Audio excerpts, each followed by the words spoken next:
¿Por qué los millennials son socialistas? Porque estoy convencida que no tienen idea de lo que es comunismo ni tampoco socialismo. Cuando un millennial nos dice que quiere socialismo, nunca nos dice realmente qué es lo que quiere, cómo ambiciona que ese gobierno va a funcionar. No tiene idea de cómo van a funcionar las medidas políticas y económicas. Por eso se me ocurrió hacer socialismo para millennials. Bienvenidos. Vamos a arrancar desde la era industrial, cuando en el siglo XIX empiezan un montón de pensadores a pensar cosas que se denominaron como la filosofía socialista. Entre ellos estaba Giuseppe Mazzini. No digas tú, di nosotros. Esta visión de que renunciar al yo era lo mejor que le podía pasar a la sociedad. También Pierre-Joseph Proudhon, que dijo, la propiedad es robo. Estos dos contemporáneos inspiraron a Carlos Marx y a Federico Engels. Carlos Marx y Federico Engels se conocieron en 1843, 5 años antes de que escribieran el Manifiesto Comunista. Carlos Marx, hijo de padres judíos que dejaron la religión judía y se convirtieron al protestantismo, fue expulsado de Alemania, de Francia, de Bélgica, hasta que finalmente se va a Inglaterra, y en Manchester, junto con Federico Engels, un burgués, un hijo de industriales, ellos dos pues hacen el Manifiesto Comunista y describen el Capital. Cosas interesantes, Carlos Marx trabajó muy poco en su vida y a la edad que yo tengo, 31 años, se retiró para ser un mantenido de Federico Engels por el resto de sus días. Vivió en Soho, Inglaterra, todo ese tiempo, y después de los 31 años nunca más volvió a trabajar. Estos dos personajes creyeron que habían descubierto el agua azucarada y que la época que estaban viviendo era una época única en la humanidad. Dicho en las palabras del mismo Carlos Marx, de este libro, The Politics Book, comunismo es el enredo de la historia resuelto. Para ellos el comunismo venía a resolver todas las luchas históricas. Según Marx y Engels, después de ellos la historia no volvería a ser la misma. Pero pensemos un poco en cuál era el mundo industrial en el que se movían Carlos Marx y Federico Engels. Para empezar, la filosofía que estos dos señores hicieron estaba inspirada para Alemania e Inglaterra, países industriales que tenían una gran industria que estaba cada vez más creciendo, no para países agrícolas. Y resulta que ni Inglaterra ni Alemania pusieron jamás en práctica las teorías de Marx ni de Engels tampoco. Quienes las pusieron en práctica fueron países agricultores que no contaban con las particularidades que Carlos Marx decía deberían de ser lo primero que debería haber, que es capital, manufactura e industria. En los países que más adelante vamos a ver, nos vamos a dar cuenta que no se puso en práctica. Además de esto, pensemos un poco en el mundo de estos dos señores. El mundo en el que se mueve Carlos Marx y el mundo en el que se mueve Federico Engels, 1848, es un mundo donde la esclavitud todavía era legal en Estados Unidos y en Europa, donde las mujeres no podíamos votar, prácticamente no teníamos ningún derecho porque éramos consideradas demasiado idiotas como para trabajar y votar. Era un mundo donde no había aviones, no había teléfonos, no había electricidad, no había inodoros, no había tampoco radios, no había televisión, no había satélites en el espacio, no había la mayor cantidad de profesiones que hoy por hoy existen en el mundo. Era otro mundo. Era una época donde estos dos hombres tuvieron la arrogancia de decir, de aquí para adelante la historia ya nunca va a cambiar. Ellos no tomaron en cuenta los avances tecnológicos, pensaron que la industria y esa época de los miserables iba a quedarse ahí para siempre. ¿Y en qué se basa esta crítica que estamos haciendo de el comunismo? Pues se basa en la crítica al proyecto de Gotha, escrito por Carlos Marx, El Capital, también escrito por Carlos Marx en 3 tomos, que por cierto el segundo tomo se imprimió luego de que Marx haya muerto, él ni siquiera lo había publicado, y por supuesto el Manifiesto Comunista. Vamos a ver entonces, el Manifiesto Comunista se basa en 2 fases. Esta es la primera fase que tiene 10 puntos. Ustedes vayan viendo si estos 10 puntos son lo que los millennials defienden cuando dicen que son socialistas. Vamos a ver, millennials, vamos a ponerlos a prueba. El primer punto de la fase 1 del Manifiesto Comunista es la abolición de la propiedad privada. Expropiaciones, que son todavía cosa de todos los días en América Latina, no son ajenas a ninguno de ustedes. El segundo puesto es impuestos fuertemente progresivos. Esta idea de que los más productivos de la sociedad sostengan más al Estado, porque del Estado vivimos todos. Entonces, mientras más paguen los más ricos, se supone que el Estado va a ser más justo y más fuerte, y para nada tiene que ver que eso desincentive a la gente a ser mejor. El tercero es abolición del derecho a herencias. Interesante, porque Rafael Correa quiso hacer también una ley de herencias bastante draconiana, donde se quería quedar con un montón de las herencias. El cuarto es confiscar la propiedad a emigrantes. Interesante que lo primero que hacen los regímenes socialistas y comunistas es no dejar que venga inversión extranjera, porque supuestamente en el himno socialista todos los obreros se van a agarrar de las manos, pero para lo que se trata de comercio todos somos enemigos. El quinto es centralización del crédito, que solo podías endeudarte con el Estado. La sexta es centralización de los medios de comunicación y transporte. ¿Les suena familiar? Prácticamente en toda América Latina, los regímenes del socialismo del siglo XXI han acaparado los medios. Expansión de empresas estatales. El Estado lo puede hacer todo mejor, porque el Estado es más inteligente que todos los individuos en sociedad. Distribución igualitaria del trabajo, que trabajen igual los más capaces que los menos capaces, los más talentosos que los menos talentosos.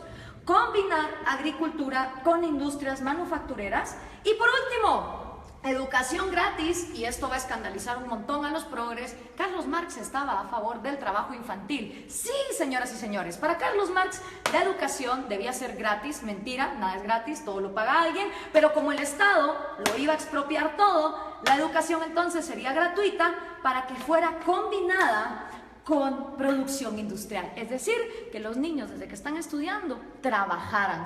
Así que memorícense bien esta fase 1, porque esta fase 1 es la que han implementado todos los países que han tratado de llevar a cabo la agenda marxista. ¿Les suenan familiares estos 10 pasos? Siguen vivos, a pesar de que el mundo de Carlos Marx era un mundo en 1848, estos 10 pasos se siguen dando en América Latina. Esta fase 1 para Carlos Marx es la fase socialista.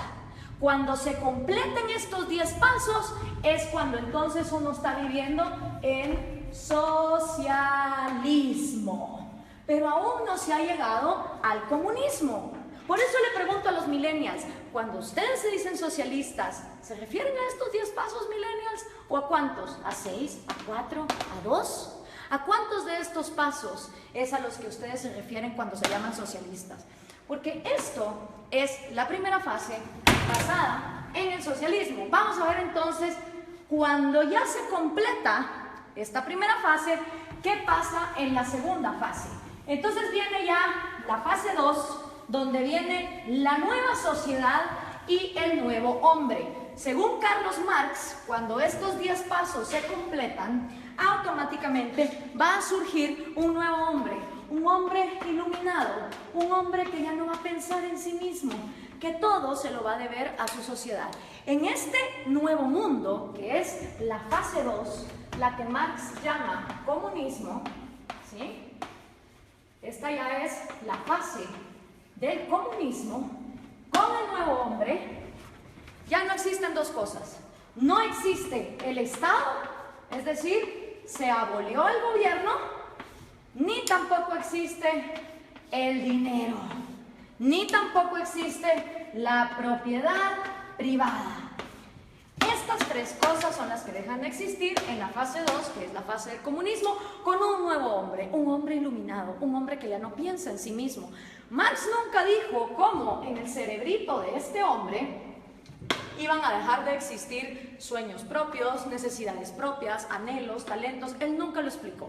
Para él, de manera mágica, después de que la fase 1 fuera completada, se pasaba automáticamente a la fase 2, donde este hombre nuevo iba a trabajar a la par de hombres más mediocres y menos talentosos, pero siempre recibiendo lo mismo. ¿Y cómo iba a funcionar la distribución de productos. Bueno, pues iba a haber un gran almacén y en este almacén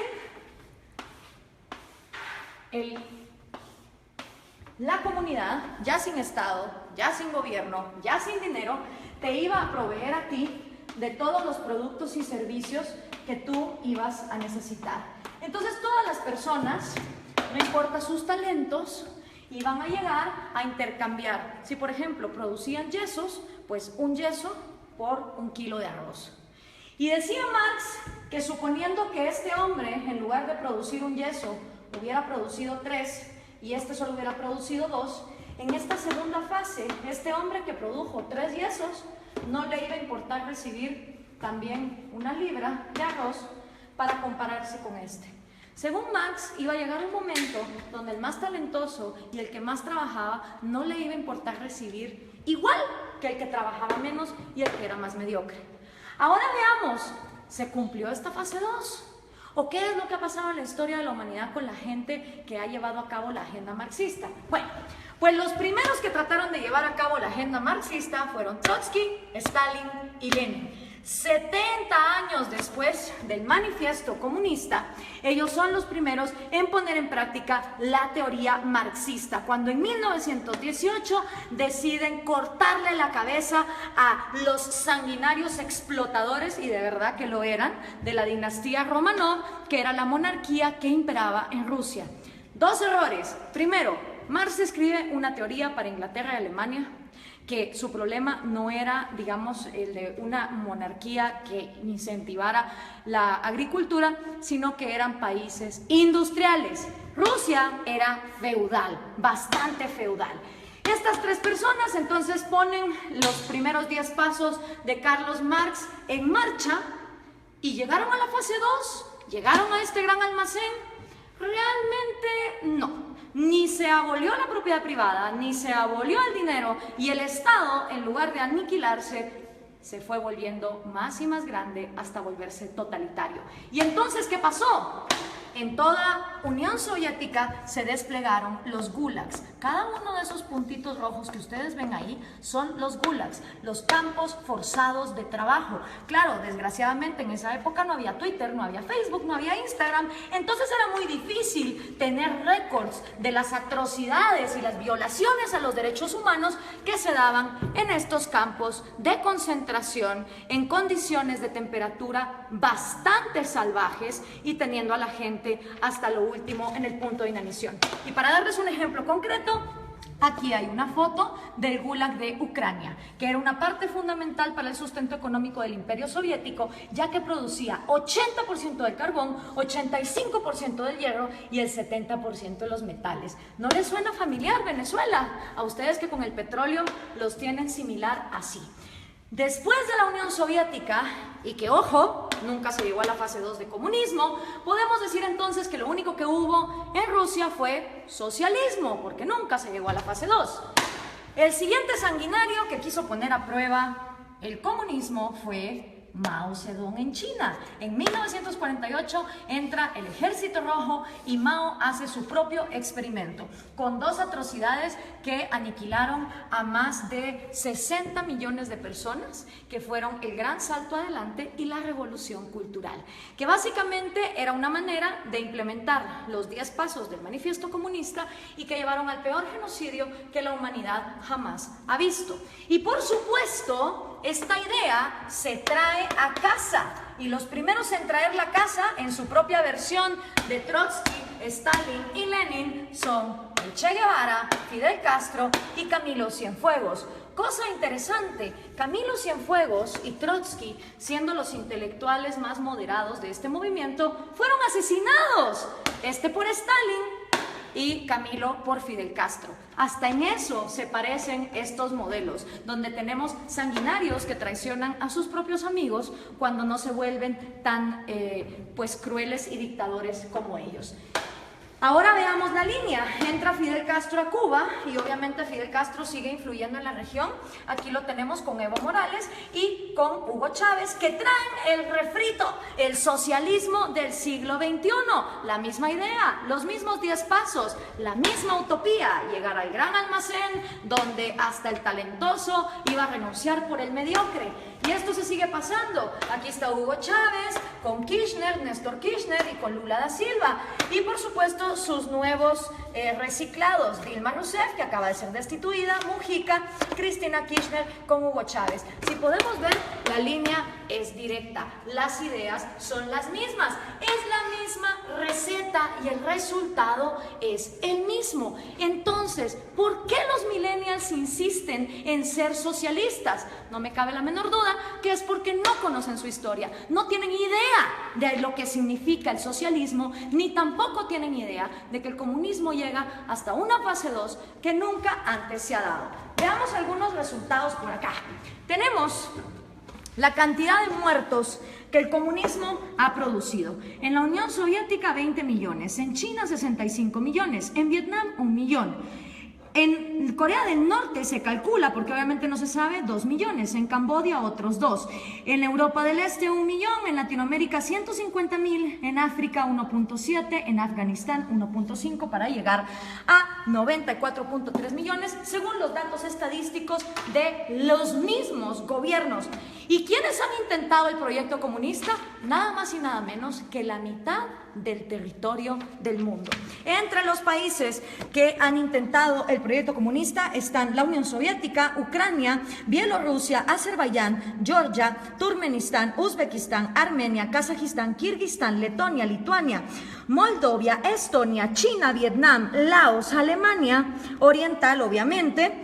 Está también Hungría, Checoslovaquia, Rumania, Yugoslavia, Albania, Bulgaria, Corea del Norte, Cuba, Camboya, Etiopía, Angola, Mozambique, Nicaragua, Afganistán y por supuesto Venezuela, si tomamos en cuenta lo que se ha llevado a cabo. ¿Cuáles son tus probabilidades de toparte con el comunismo? Son increíbles. Imagínate que vos podés tener antepasados de Hungría o antepasados de Cuba y vivir en Guatemala y te vas a haber topado con el comunismo.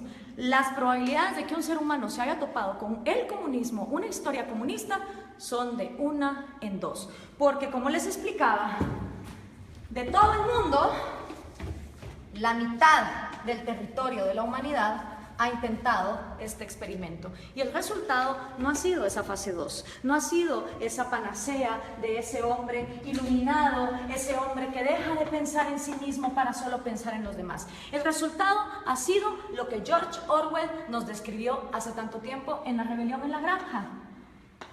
Los humanos en el poder se vuelven los cerdos y para los cerdos hay todo, mientras que para el resto de animales no hay nada. En lugar de llegar a la fase 2, se llega a un lugar donde la burguesía son los nuevos, ya sean los Stalin, ya sean los Mao, ya sean los Castro, ya sean los Morales o los Chávez. Solo ellos se vuelven la burguesía, solo ellos se vuelven la élite a costa de que todos los demás estén bien jodidos.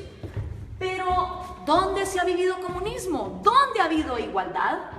Pues miren, un lugar en el planeta donde hubo igualdad de miseria fue en los campos de concentración de Alemania.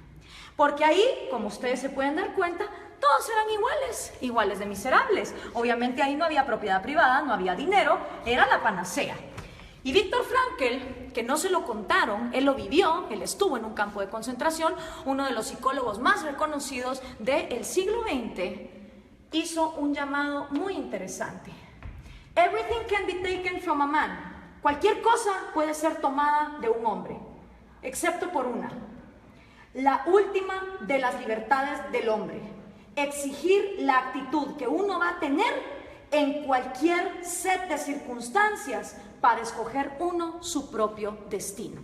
Quiero hacer énfasis en esta frase porque lo que está aquí diciendo Viktor Frankl es que la mayor libertad del hombre reside que aunque esté en estas condiciones, uno va a decidir con qué actitud va a enfrentarse a la vida. Pero ¿qué podía saber Carlos Marx de estas cosas? Regresemos a 1848, ni siquiera Freud, con su psicoanálisis, que ya está bastante desprestigiado, había empezado sus estudios. Tampoco Darwin. Se creía que la histeria de las mujeres se podía quitar con electroshock. La psicología estaba en pañales. ¿Qué sabía Carlos Marx del cerebro humano? ¿Qué podía saber Carlos Marx acerca de un hombre nuevo que tuviera en su cerebro la capacidad de dejar de pensar en sí mismo?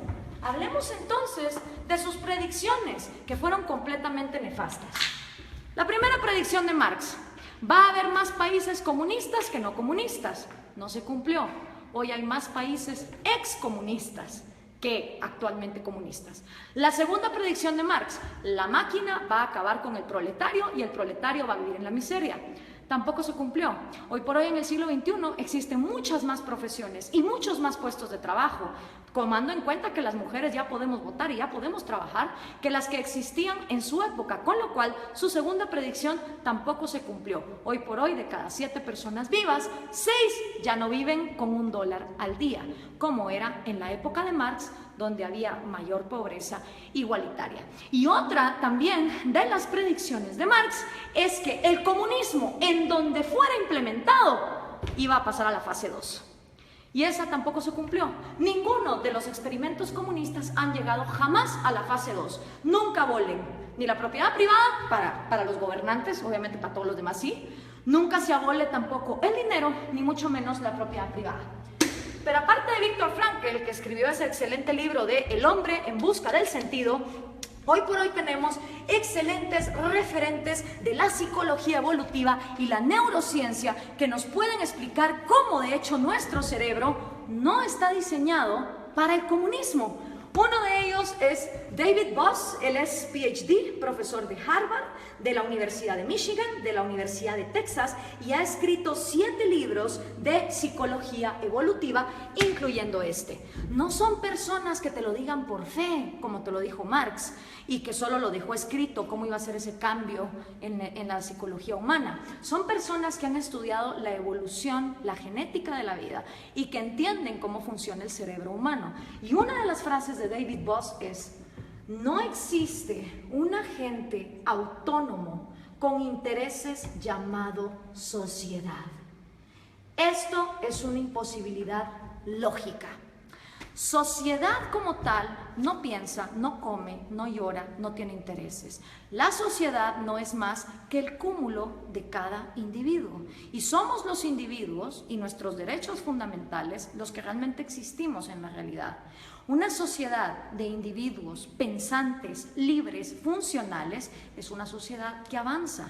Una sociedad donde todos los individuos se igualan hasta la miseria sin libertad, es una sociedad que no avanza hacia ningún lado. La sociedad como ente no se mueve. Los que se mueven son individuos. Y si algo le interesa a una sociedad que funciona como una célula, es que cada una de sus partes tenga vida, tenga propiedad privada y tenga libertad, como sus 3 derechos fundamentales.